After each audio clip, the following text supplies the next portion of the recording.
In today's video, we will develop a comparison between two refrigerant gases, R404A, and its substitute, R407F. R407F is an excellent replacement for R404A in applications where the evaporator is above -10 degrees Celsius. If R407F is used at lower temperatures, the compressor's discharge temperature will be very high, affecting its operation and the viscosity of its lubricant. Let's start by explaining that both R404A and R407F are internally formed by a mixture of several gases, so both must always be charged in liquid phase. For example, R404A contains approximately 4% R134A, 44% R125, and 52% R143A.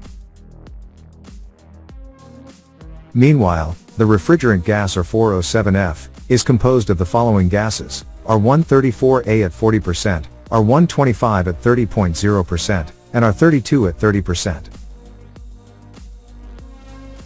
The deslizamiento, glide, of R404A is very low and lower than that of R407F. Remember that glide is the temperature change of the gas as it changes phase in the evaporator and condenser. Both R404A and R407F do not deplete the ozone layer.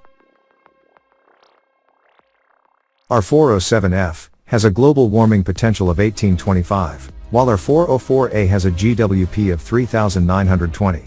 Precisely, this high GWP value condemns the use of R404A due to ecological restrictions. R407F is considered a refrigerant replacement for R404A in applications with high and medium temperatures in the evaporator. Replacing R404A with R407F does not require any modifications in the system, as long as the evaporator temperature does not go below -10 degrees Celsius.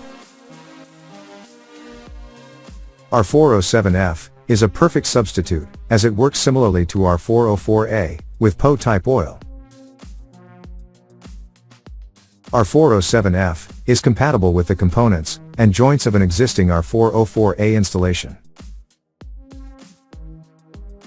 Both R404A and R407F are gases with a safety classification of A1 group L1, meaning they have low toxicity and are non-flammable. R407F has excellent performance and cooling capacity, very similar to R404A.